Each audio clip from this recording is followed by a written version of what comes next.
Well, joining us now, a member of the House Energy and Commerce Committee, the first member of Congress to support the Trump candidacy, Congressman Chris Collins of New York. Great to have you with us. That was February 24th, Lou, a year and about 3 days ago that I endorsed the president.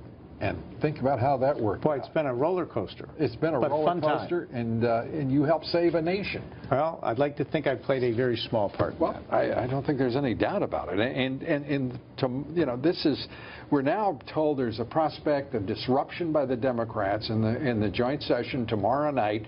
Every intention on the part of the Dems, the left, to disrupt the president's address. It's the disrespect. It's unconscionable that they're doing this, and I've got to expect that we'll be ready for this, because there's things you don't do. This is the president. The office of the president deserves respect, and they're doing such disrespectful things to this president. Well, cannot the Speaker of the House and the Majority Leader of the Senate order the Sergeant at Arms to remove anyone who becomes disruptive? Well, I would say that absolutely. There are rules in the House chamber, even rules for members. Things we're not allowed to wear buttons that would be promoting something for or against. There are definitely rules of decorum in the House, and certainly the Sergeant of Arms would certainly have the authority to remove disruptive people. I cannot then imagine anything other than complicity on the part of the Speaker of the House and the Leader of the Senate if they do not take care of that, maintain order. I'm not part of that group, but I have to assume we will respect the president in our House. And if they have to pause and clear the chamber, I suspect that's what I would say they should do. All right. Well, that's that being the case, I would certainly hope so. Yep. And I think that McConnell and Ryan are under an immense obligation to do precisely that. Let's turn to the White House right now. This White House is going to present a bold plan. We are assured that President Trump will be laying out a plan for the renewal of the American spirit, renewing America. I mean, that's making America idea. great again.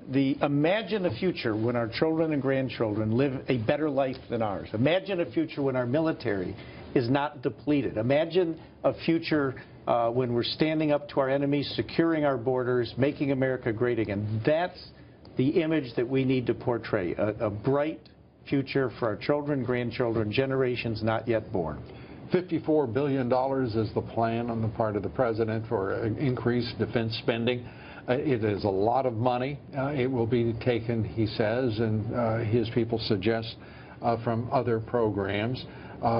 This $54 billion would be the biggest increase in spending on military and defense since 2010, certainly. Well, we all agree that the military has been depleted, whether it's the number of ships or even the readiness, the fact that whether it's only a down payment, right? It's only an installment on what has to be done. This country, we are depleted in so many ways, whether it be in manpower, whether it be in equipment. We have aircraft flying that are 60 years old. So today we're spending $2.5 trillion on entitlement programs and a total of $500 billion on our military. Things are out of whack from any kind of comparison in the past. So $54 billion is about a 10% increase, and when you put into the amount we spend on food stamps, $80+ billion a year on food stamps, our nation's security, our safeties. Yeah, and the president has made it clear. He is about reestablishing balance. Exactly right. Spending in national security, whatever it may be, the economy. In a dangerous world, a more dangerous world than we've seen, certainly if we look back the last 10 or 15 years. Without question. Congressman Chris Collins, it's always great to see you. Good to be with you, Lou. Welcome to my home away from home. Well, thank you. I just came down to check on how well the swamp was drained. It's good to be with you. Thanks so much.